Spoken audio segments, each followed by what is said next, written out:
My name is Katherine Riley. At 43, I believed I had engineered a life as solid and soaring as the steel and glass skyscrapers I'd spent my career admiring.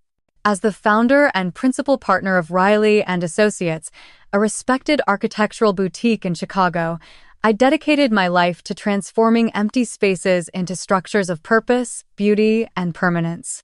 My career was a string of recognized successes, culminating in the prestigious Sullivan Architectural Prize for my design of the city's new public library. My personal life, at least on the surface, seemed to be built on a similar foundation. A 20-year marriage to Julian, a high-powered partner at a private equity firm, and a magnificent penthouse apartment with a panoramic view of Lake Michigan. Everything was in its place, a perfect blueprint, a testament to hard work, ambition, and maybe a little bit of luck. But I had forgotten a brutal truth of both architecture and life. Even the most impressive structure can be rotted from within, eaten away by invisible cracks until the entire edifice collapses under its own weight. The night of the collapse began in glory. I was on the stage of a historic auditorium, the warmth of the spotlight on my face, my hand clutching the cool bronze of the award statue. I gave my speech, thanking the committee, my team, and finally, my husband. And to Julian, I said, smiling out at his silhouette in the front row. My foundation, who always believed in my craziest blueprints. He smiled back, a brilliant flash for the cameras, but for a split second, I saw something flicker in his eye-sand emptiness, a cool distance I had learned to ignore too many times. At the gala afterwards, he slipped his arm around my waist, his voice a low murmur in my ear. "Wonderful, Kate, darling. It's nice to see your little hobby getting some attention." A compliment edged with a razor.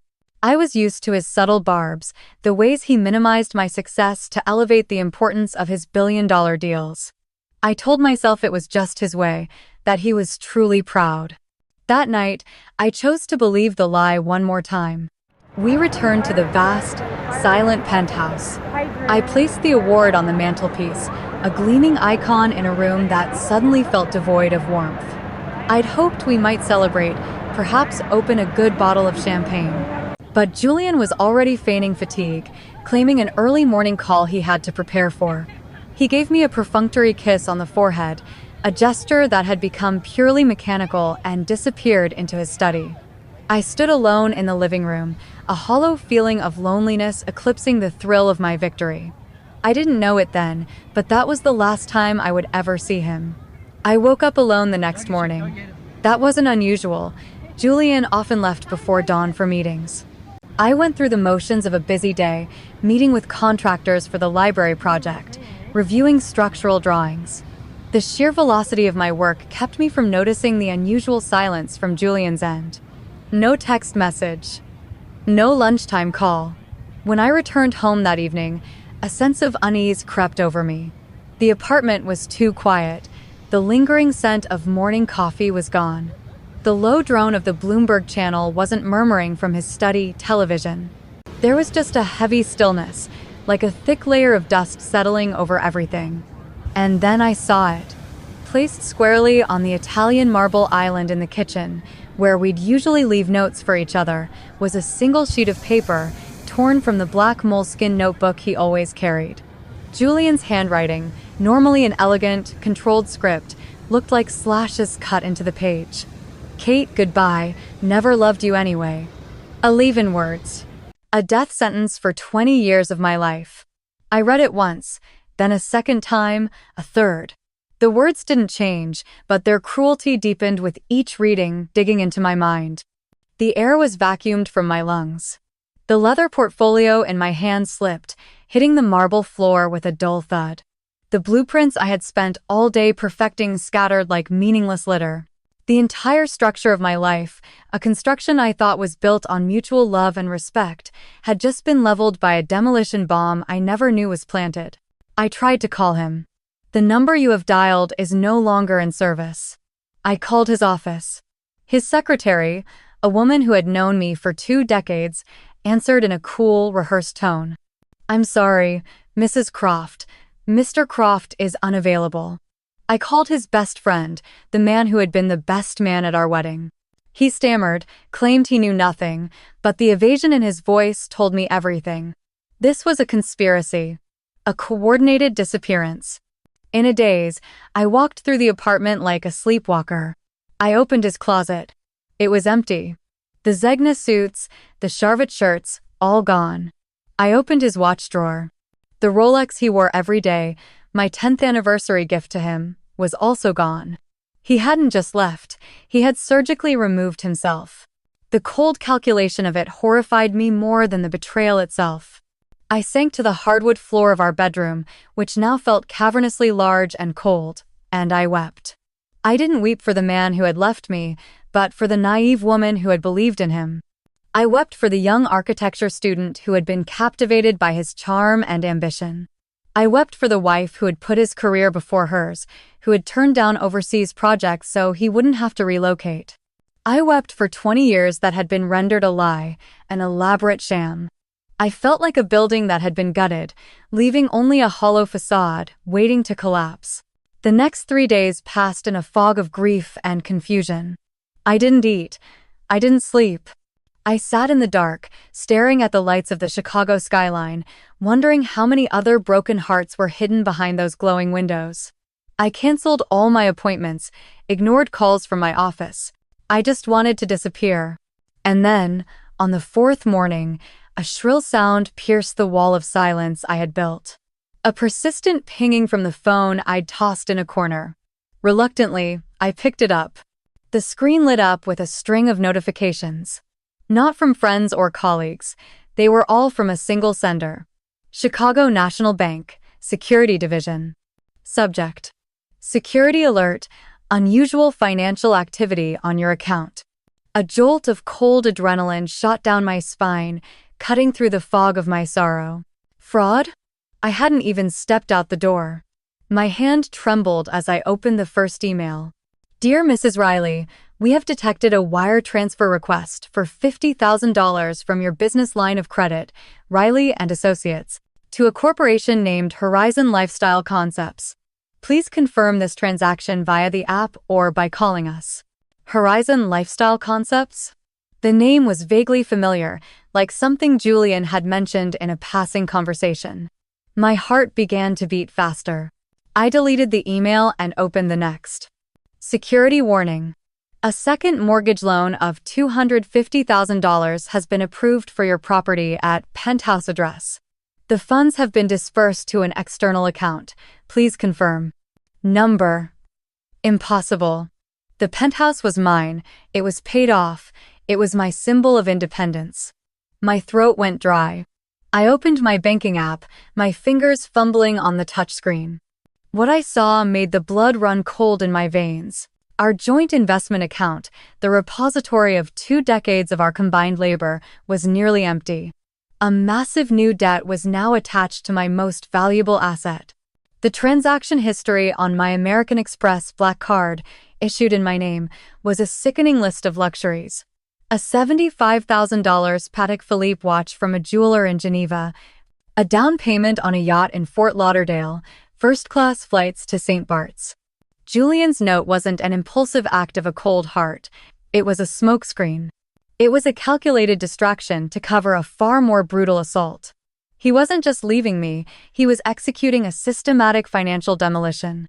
He had used my name, my reputation, and my blind trust to orchestrate a sophisticated fraud designed to leave me bankrupt and buried in debt. My grief instantly evaporated, replaced by a cold, crystalline rage, a terrifying clarity. The emotional storm had passed, and in the dead calm of its eye, I saw everything. He had underestimated me. He saw me as a dreamy artist, an architect who understood lines and materials, but not numbers and contracts. He thought I would crumble, too devastated to fight back. It had made a fatal miscalculation. I rose from the floor, walked to the bathroom, and stared into the mirror. The woman looking back at me was haggard, her eyes swollen from crying, but there was a new, steely fire being forged within them. Julian may have started this demolition, but I would be the one to design the reconstruction. He may be a wolf of Wall Street, but I am an architect of Chicago. This city was rebuilt from the ashes of a great fire, and so would I. My first call wasn't to a friend to cry on their shoulder. It was to the bank. But this time, my voice wasn't trembling. It was sharp and precise as a surgeon's scalpel.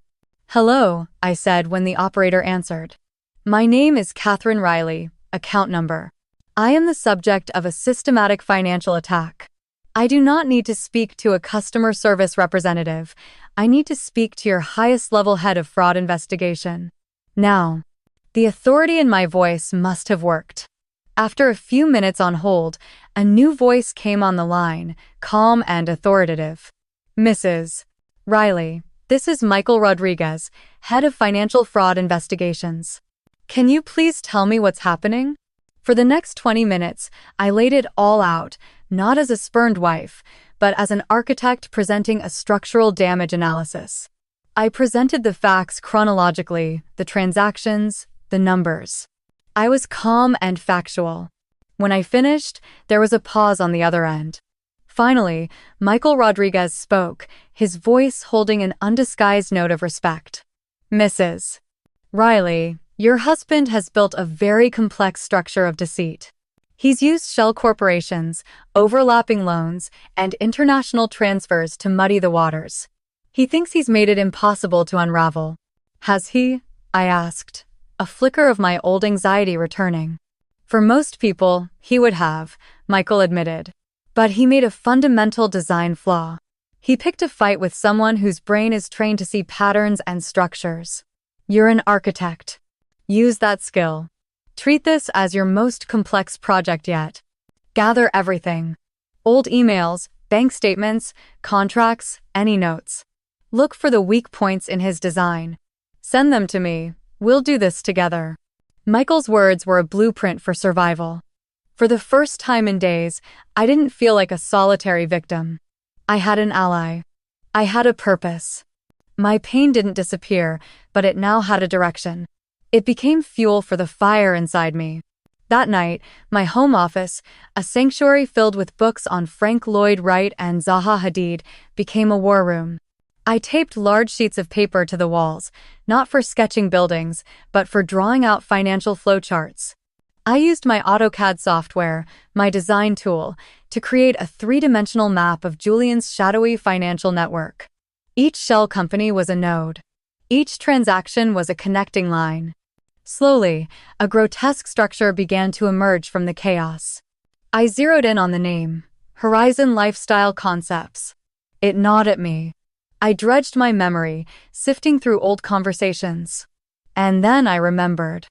An evening a few months back, Julian had gushed about an investment opportunity in a luxury real estate startup run by some brilliant Harvard MBA kid. I had smiled and nodded, too tired from a long day to really listen. Now, that casual indifference made my skin crawl. I called my best friend, Olivia Chen, or Liv, a cybersecurity genius who could crack the most complex systems with a laptop and a large coffee. "Kate? Oh my God, you finally called." Her voice was fraught with worry. "I've been sick with worry." "Liv," I said, my voice urgent. "I need a huge favor. I need you to find everything you can on a company called Horizon Lifestyle Concepts and a woman named Skylar Thorne." Liv didn't ask why. She heard the urgency in my voice. "Skylar Thorne? Let's see," she said, and I could hear her furious typing over the phone. "Send me everything you've got. Give me a few hours." While Liv worked her digital magic, I continued digging through paper records. I discovered that Julian had forged my signature on the second mortgage application. He had used a high-resolution digital copy of my signature from my company documents, an act of breathtaking audacity and blatant criminality. He had used the reputation of Riley and Associates to assure the bank that the loan was for a business expansion. He had turned my greatest asset into a weapon against me. A few hours later, my phone rang. It was Liv. Her voice was tense. "Kate, are you sitting down?" I got into Horizon's server. Their security is embarrassingly lax. This isn't just a startup, it's a front, created for a single project. "What project?" I asked, my heart hammering against my ribs. An ultra-luxury private villa in Mystique, the private island in the Caribbean. The project is called the Croft Estate, Liv said, her voice filled with vicarious fury. And Kate. Here's the worst part. I found the uploaded CAD files. The detailed architectural drawings for the main villa. She paused for a beat. Kate. They're your drawings. It's the glass house, your passion project, the one you designed for your dream vacation home. He stole it. He stole every line, every detail. A wave of nausea washed over me. The glass house. It wasn't just a design, it was a piece of my soul. I'd spent years perfecting it, a perfect balance of glass, steel, and wood designed to merge with the natural landscape. It was where Julian and I had once dreamed of growing old together. He hadn't just stolen my money, he had stolen the future he had promised me. He had stolen a piece of my creativity and was building it for another woman. There's more, Liv said, her voice dropping to almost a whisper. I found an encrypted folder. I cracked it. Inside were copies of passports, the land purchase agreement in Mystique, and 2 first-class tickets on a private jet, flying from Chicago to Barbados at the end of this week. The names on the tickets: Julian Croft and Skylar Thorne. The final piece of the puzzle clicked into place. The full, hideous picture of his betrayal was now clear. Drain the assets, leave me with a mountain of debt, and then flee to a tropical paradise to live in a house built from my stolen dreams. I thanked Liv, my heart heavy but my mind ice cold and sharp. I had the evidence. I had the money trail. I had the blueprints. I had his escape plan. It was time to start my own demolition. My next step was to bring in the heavy hitters. Liv referred me to Ava Sterling, a divorce attorney known in Chicago's elite circles as the Ice Queen. Ava, with her perfectly coiffed platinum hair and severe Jill Sander power suits, received me in her minimalist office overlooking the Chicago River. She reviewed the thick binder I had prepared in silence, her blue eyes scanning the flow charts, the bank statements, the printed emails. When she got to the side-by-side comparison of my glass house design and the plans for the Croft estate, a cold, almost predatory smile touched her lips. Mrs. Riley, Ava said, her voice devoid of emotion. This is not a standard divorce. This is a large-scale fraud case that falls under the RICO Act. Your husband is not just an adulterer. He is a white-collar criminal. And he was foolish enough to leave a detailed map of his crimes. Our job now is not to negotiate. Our job is to prosecute. Over the next 48 hours, Ava Sterling's office became the command center for a lightning counteroffensive. Ava and her team filed an emergency motion in court, obtaining a worldwide asset freeze, preventing Julian from moving a single cent. They filed an injunction to prevent him from leaving the country, putting all airports and private airstrips on notice. They worked with Michael Rodriguez to furnish evidence to the federal authorities. Simultaneously, Ava had a process server walk into Julian's office, right in the middle of a board meeting, and serve him with the lawsuit and the restraining orders. While the legal gears were grinding Julian's plans to dust, I did something for myself. I went back to my office at Riley and Associates. My team greeted me with worried, compassionate eyes. I called a meeting. As some of you may know, I said, my voice steady, I am going through a personal upheaval. But I want you all to know one thing. Riley and Associates is stronger than ever. Our work will not be affected. Then, I did something no one expected. I sat down at my computer and started a new project. Not a building. A blog. I called it The Blueprint, Rebuilding After the Demolition. My first post was simple.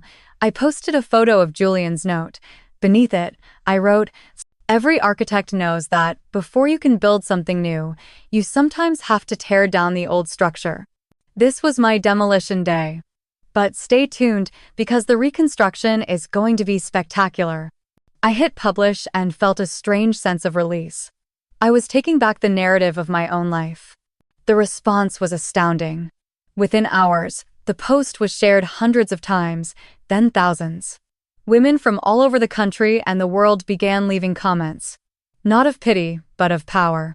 A CEO who had been betrayed by her business partner. A doctor who had rebuilt her career after a wrongful lawsuit.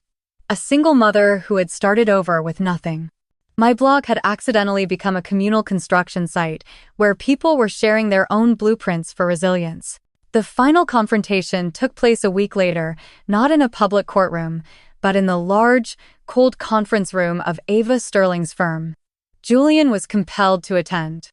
He walked in, looking thin and haggard, his swagger replaced by a resentful desperation. He sat across the long table from me, flanked by his lawyer, a man who looked equally exhausted. His lawyer began to speak of a regrettable misunderstanding and offered a fair divorce settlement. Ava let him finish, then she rose and walked to the large screen on the wall. "Let's dispense with the nonsense," she said, her voice like ice. She clicked a button on her remote. The screen lit up. It was my diagram, Julian's network of fraud, now professionally rendered by Ava's team with legal citations. "This is Horizon Lifestyle Concepts," Ava said, pointing to a node. "Funded with money from Mrs. Riley's retirement account. Here is the fraudulent mortgage loan, with Mrs. Riley's forged signature. Here are the credit card transactions. And here," she switched to a new image, "is a forensic comparison of Mrs. Riley's copyrighted design for the Glass House and your client's Croft Estate project. Our experts estimate the intellectual property damages alone to be in the multi-millions." She paused, letting the silence hang in the room. "And finally," she said, switching to a final image, "here are the tickets and escape plan documents. In other words, gentlemen, this is not a divorce mediation.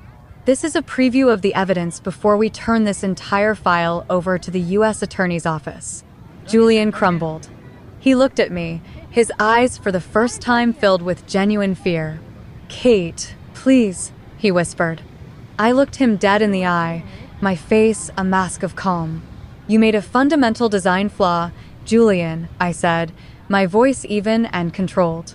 "You thought I only knew how to read blueprints for buildings. It turns out the blueprint for your pathetic, fraudulent scheme was much easier to read." The meeting ended in Julian's complete and utter capitulation. He signed every paper Ava put in front of him. I kept the penthouse, all our retirement assets, and received a substantial settlement for damages. Julian was left responsible for every penny of the debt he had fraudulently created. He walked away with essentially nothing but the clothes on his back and the looming prospect of criminal charges. As I stepped out of Ava's office building into the crisp Chicago air, I didn't feel triumphant. I felt a profound sense of peace. The demolition was over. The site was cleared. Now, it was time to build. And build, I did. Over the next 2 years, my life transformed in ways I could never have imagined. Riley and Associates thrived, attracting top talent and ambitious projects. But the biggest transformation came from the blueprint. The blog evolved into a multimedia platform. I launched a podcast where I interviewed extraordinary women about their own reconstructions. I wrote a book, The Blueprint, a guide to designing your second act, and it became a New York Times bestseller.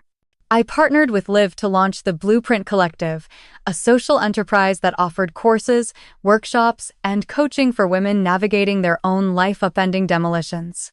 We taught financial literacy, legal strategy, and most importantly, how to rebuild one's self-worth, the foundation of any great structure. It became the most meaningful work of my life. I never spoke to Julian again. I heard through the grapevine that he was disbarred, fined heavily by the SEC, and was facing a string of civil suits. His Caribbean dream had evaporated into a financial nightmare. I felt no satisfaction, only a distant, hollow sadness for a man who had everything and chose to destroy it all for greed and deceit. 2 years to the day after I found that note, I stood on another stage. Not to accept an architectural award, but to give a keynote address at the TED Women Conference. The auditorium was packed with thousands of people. Architecture, I began, teaches you a critical lesson. Every structure has a breaking point. 2 years ago, I found mine. The life I had so carefully built crumbled to dust. I told them my story, not with bitterness, but with a strange sense of gratitude. When you are standing in the rubble of your life, I said, you have two choices. You can sit there and mourn what's lost, or you can pick up a single brick, and then another, and you can start to build again. Betrayal gave me an unexpected gift, an empty lot, a blank slate. A chance to redesign everything from the ground up, this time, on my own terms. My new blueprint, I concluded, is built on a different foundation. Not on the love of a man, but on self-respect. Not on social approval, but on personal purpose. That is a foundation that can never be demolished. So I ask you, if your life was demolished today, how would you rebuild? What would your second act's blueprint look like? The standing ovation was deafening. But the most meaningful moment came afterward. A young woman, a recent architecture graduate, approached me backstage, her eyes shining. "Thank you," she said. "You showed me that we can build something even more beautiful from the ruins." In that moment, I knew I had found my greatest work. It wasn't made of steel or glass. It was made of hope. Sometimes, I still think about that note, which I keep in a safe deposit box as a reminder. Goodbye, never loved you anyway. The words were once a curse. Now, they are a declaration of independence. Maybe Julian was telling the truth. Maybe he never did love me, but it no longer matters. Because in the process of rebuilding from the wreckage he left behind, I finally learned to love and honor the most important architect in my life, myself. And that is a structure that will withstand any storm. Deep philosophical lessons. Inherent worth is independent of external validation. Katherine's story is a powerful testament to the fact that a person's value is not determined by the love, approval, or assessment of others, be it a spouse, family, or society. Julian's betrayal was an attempt to nullify her worth, but it ultimately only served to reveal the inherent strength and talent she had temporarily forgotten. True value comes from within, from self-awareness, knowledge, and the capacity for resilience. Knowledge is the ultimate power. In a world that often glorifies material wealth or tangible power, the story emphasizes that specialized knowledge, analytical thinking, and intellect are the most formidable tools. Julian had the money and cunning of a financier, but Kate had the mind of an architect. She transformed the very soft skills he disdained: structural thinking, attention to detail, the ability to read blueprints into weapons for her defense, and, ultimately, her victory. This encourages us to value and invest in our own intellectual development. Redefining failure and betrayal. The narrative challenges the traditional concept of failure. Betrayal is not an endpoint. It can be a catalyst, a necessary demolition before a reconstruction. Kate turned her most painful experience into the foundation for her most meaningful career. This teaches us that within every adversity lies an opportunity for rebirth to build a better, stronger, and more authentic version of ourselves. The power of the chosen family and community. When the foundation of Kate's marriage crumbled, she did not fall alone. She turned to her chosen family, her loyal friend Liv, her capable ally Michael, and the formidable lawyer Ava. More than that, she built a larger community through her story. The lesson here is that we are not alone in our battles. Seeking out and nurturing supportive relationships with people who believe in and uplift us is critical to weathering any storm. Transforming personal pain into social value. Katherine's journey does not end with revenge or reclaiming what was lost. The pinnacle of her victory is when she transforms her personal pain into a mission to help others. By creating the Blueprint Collective, she gives her suffering meaning, turning it into a source of hope and a set of tools for thousands of others. This is the most profound lesson. The most complete healing comes not just from making ourselves whole, but from using our own scars to light the way for others lost in the dark.